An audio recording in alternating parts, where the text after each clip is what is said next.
Hello ladies and gentlemen, name's Roy, and this video is also, as always, dedicated both for all of you guys who are watching me, and also for future me. So if you're watching this for whatever reason, I'm happy you're here. Always a warm welcome, and it's very nice to see you. Today I would like to talk to you guys about the Stoic dichotomy of control. Now, with the Stoic dichotomy of control essentially is you basically figure out, hey, can I control it or not? And here's what's so cool about it. If you can control it, why worry about it? And if you can't control it, why worry about it? You know, like, if you can control the situation, what's happening to you, and that's dope. Just go about it. You have nothing to stress out about. And if you can't control it, well, you literally don't have anything to stress out about it. Like, what are you going to do? It's going to happen whether you like it or not. It's going to happen whether you're stressed out or not. You might as well accept it. See, a real world example of this stuff, let's say that you got injured or something. You got injured. It already happened. Well, right now you can do one of two things. You can either, get mad and go like, oh man, I can't believe that it happened to me. I can't believe I got injured. And all these things. And you can complain about it, which is the normal, almost natural, almost default human response. Or you can think this through. And you can say to yourself, well, I got injured. I cannot rewrite the past. So let's say how I can leverage this, and then the answers will show up on their own. Maybe I can get to know some new physiotherapy exercises for the future. Maybe I can help others avoid the same thing. I can add it to to basically things that I had to overcome. There's a whole list of them. That's pretty cool. I mean, what would Hercules be without the lion? It's a good challenge. And so I would like to also explain to you guys why Stoics were so against complaining and why I'm so against it as well. Not because I don't want to talk about my emotions. In fact, quite the opposite. Hell, if I need to cry, I'll cry. If I need to puke, I'll puke. But the reason that I would never be caught dead complaining, and if I do complain, I give myself like a bitch slaps, like one of these, is because when you complain, that implies a complete inability to embrace your current circumstances, and thus it completely depowers you. For example, if you blame other people or your circumstances or the things that happen to you on why you can't do this and this and that, well, you won't be able to do this and this and that. You know, in Spider-Man, they say, with great power comes great responsibility. Here's the thing, though. With great responsibility comes great power. So if you completely hand off the responsibility from yourself to someone else, yeah, it might feel good for a second because, cool, you're not responsible for this, but in the process, you're completely depowering yourself. Cool, now you can't do anything. Surprise, surprise, you fooled yourself. But when you take responsibility for your own situation, that is when you get the power to change it. That is when you can change it. That is where you can, let's say, for example, you gain weight, which I did a hell of a lot. But instead of blaming my parents and all these foods and blaming everything, believe me, I blamed a lot of stuff before I lost the weight. But once you're like, okay, this happened to me, I can't change the fact that it happened to me. So I might as well not complain about it. I might as well embrace it because it's a really, really good challenge. And when I get through with doing this, and when I lose all this weight, imagine how cool I would be, how powerful I would be. And that's really the awesome thing about it, is when you take responsibility, you also take power. And that is dope. And that is exactly why you can never complain, because complain implies an inability to embrace your circumstances. And that completely depowers you. So congratulations. You feel good for a second, but now you just depowered yourself, So this is why I preach against complaining. I would also like to make a case for Taoism, Because a lot of people, just like how Nietzsche viewed Stoicism as kind of like blindly enduring things and not doing anything with their circumstances, people will say the same thing about Taoism, because they misunderstand the whole idea, the core idea of Taoism, of like flowing with life. Taoism has this idea, that's practically their main principle, of flowing with life and quote unquote not resisting. Now, a lot of people mistake that for enduring things that you shouldn't endure.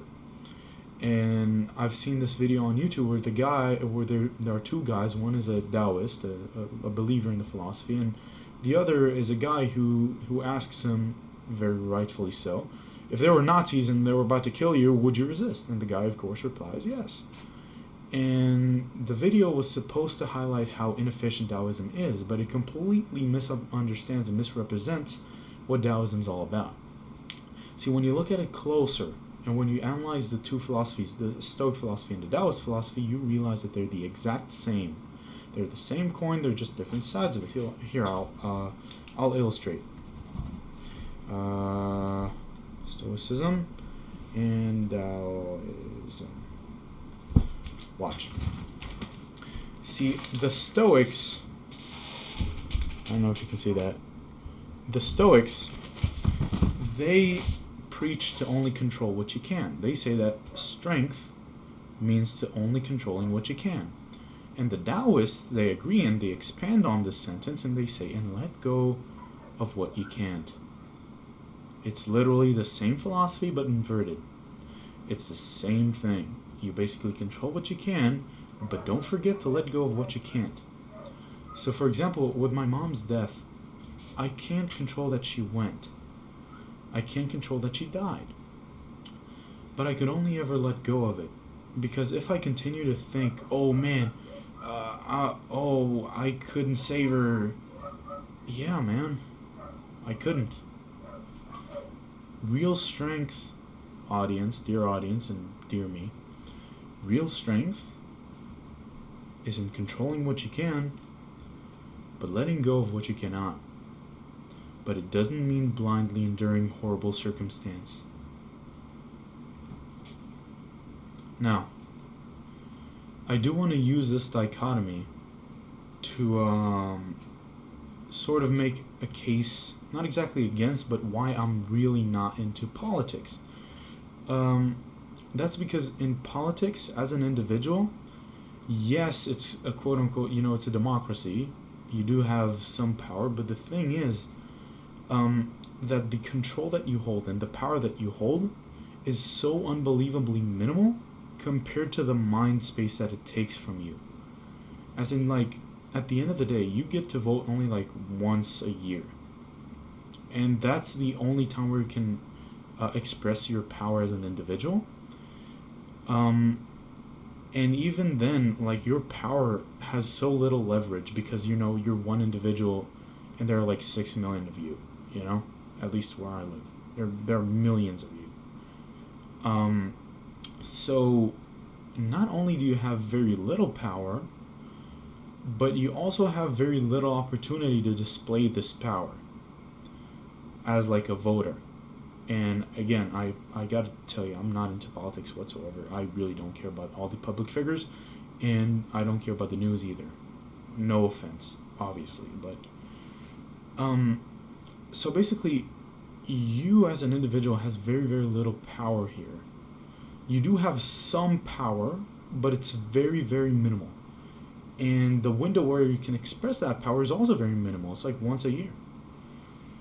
But here's the thing, which to me is like the illusion of politics.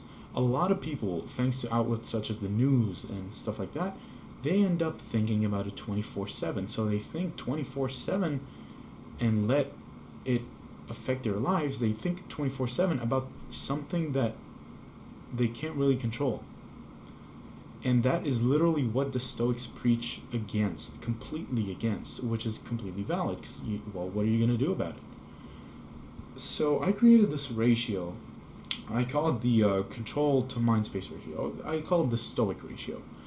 And it basically aims to help you make some decisions where you analyze certain situations and things that take up space in your mind, where it kind of measures how much control you have over this thing and how much mind space it takes of you. Here, I'll highlight it.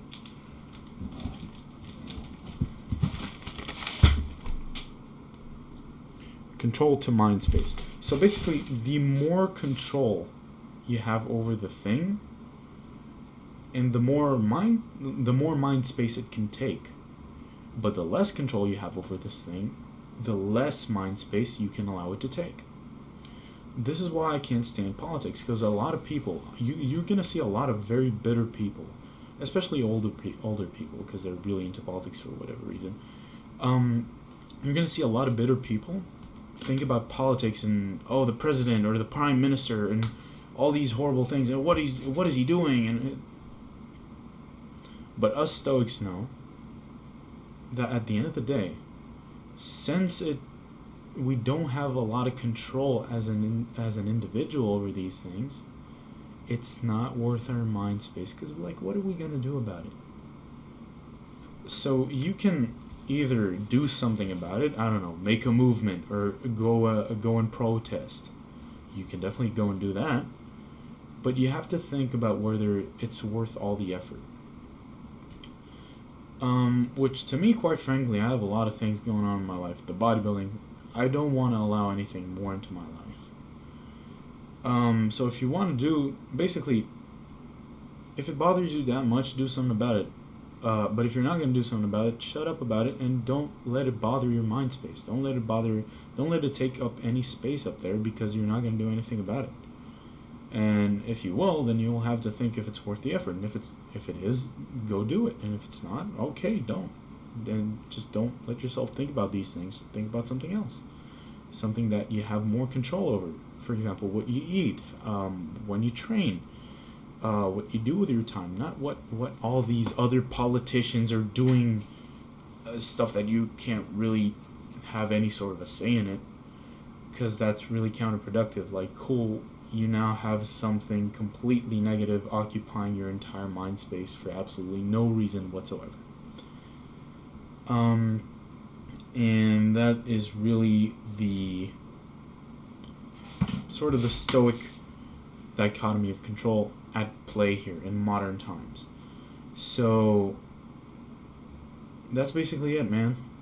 I hope you guys enjoyed this illustration. I hope that it was clear enough. Again, like, this stuff is not really scripted. I just have like this notebook here with certain stuff that, I don't know, like certain topics that I won't forget to talk about. So I really hope that this was clear enough. But basically, if you can control it, sure, go for it. But if you can't control it, let go of it.